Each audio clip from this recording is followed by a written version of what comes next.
Rise up! This is Howard Balzer, and welcome to this Cardinals camp update for the Rise Up See Red podcast, the best hour of Cardinals talk on the web. Well, we are getting ready for the Cardinals to play the Indianapolis Colts in the second preseason game on Saturday after 2 days of practice against the Colts, one in a driving rainstorm, and of course just a week after the Cardinals opened the preseason against the New Orleans Saints. And I couldn't help but think about a term that is often used in a lot of different levels, but it's just 3 words, but it says, who you got? And that can pertain to a lot of different things, but who you got? And I say that because it's one thing that always has to be kept in mind lest we overreact to things that happen in the preseason games or in these joint practices. Who you got? Who are players playing against? Who you got? And I'll start with last week's game against the Saints when Xavier Thomas, the rookie edge rusher, had a nice game. And Nick Rallis and Jonathan Gannon have talked about the progress he's made since arriving for OTAs. And that's all a positive in terms of going forward. But can Thomas duplicate against the Colts depending on who he's going against, like what happened against the Saints when he had a nice game going against a lot of deep backups on that New Orleans offense? That is something we always have to keep in mind. Just like with the quarterbacks from last week's game. Now, Desmond Ridder had some issues there with some accuracy. That's been the hallmark of his career. But he and the backup offense were also playing a large part of the first half against the Saints starters. So what we have to refrain from doing is overreacting too much to what Clayton Tune and the backups did in the second half against the Saints backups, some of them third-string guys. So it'll be very interesting to see against the Colts what the quarterback rotation is, but you always have to pay attention to who players are going against. In other words, who you got. We saw it earlier this week in the practice where a lot of guys, and hey, I'm with them every day at practice, wasn't in Indianapolis, but a lot of guys, are there at practice and they're filming clips and putting out clips that are in isolation. And we have to be careful about overreacting to that. One of them was a play where rookie wide receiver Marvin Harrison Jr. turned around totally Colts cornerback Kenny Moore, a starter for the Colts. But this was not an 11-on-11. It was in an offensive drill. And when Jonathan Gannon was asked about that before practice on Thursday, that play, because someone asked him specifically because it kind of went viral on social media, he kind of paused before saying, hey, just want to emphasize that was an offensive drill. In other words, there's things in practice that are done with the intention of making the offense look good. Same with a route that Greg Dortch ran. I think this was on Thursday against a backup Colts cornerback. And people are going nuts about it. Hey, this is in no way meant to downgrade what we expect and hope from Marvin Harrison Jr. and Greg Dortch. But again, I emphasize you can't overreact to clips in isolation. And Dortch, where he made a great move and was moving very, very fast and had a nice catch, again in an offensive drill. And the first thing I looked at, who was he going against? And I checked it out, and it was a corner named Chris Lamons, who's been in the league for 5 years.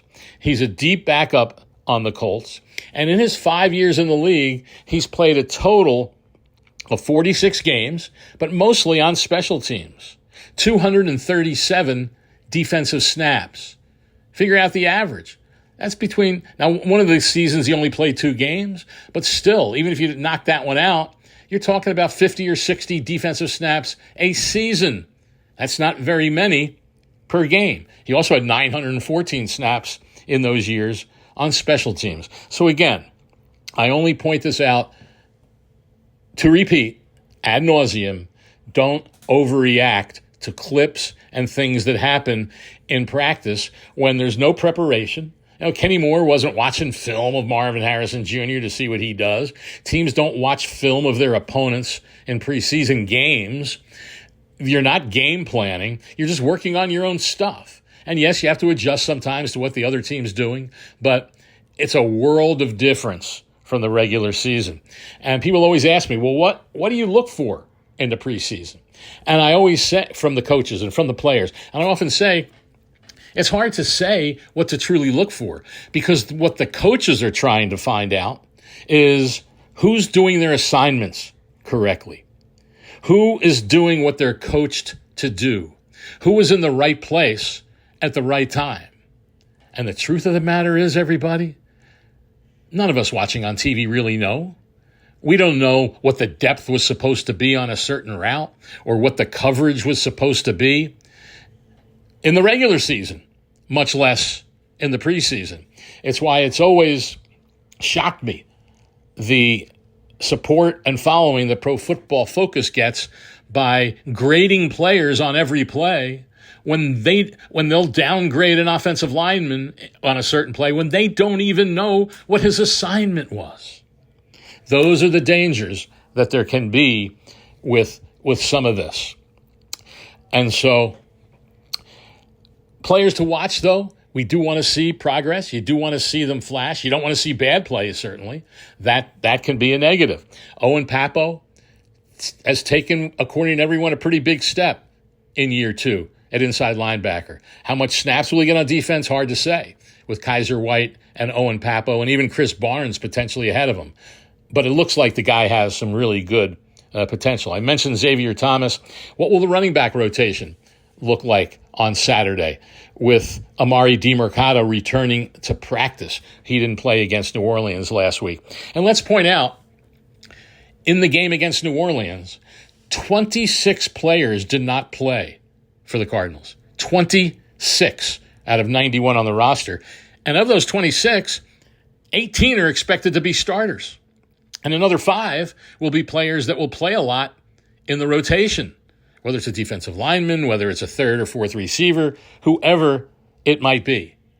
And so we'll probably see more of that against the Colts on Saturday, which again makes it difficult to really make evaluations. One thing I think we can say is that doesn't it always appear that whenever Michael Carter gets on the field, no matter who it's against, that he makes plays? He did it in the second half of last season after arriving from the Jets, and he made some good plays against the Saints on Saturday night. Very crowded running backs room, which is going to make for some interesting decisions when it's time to cut the roster on August the 27th. The Rabbit.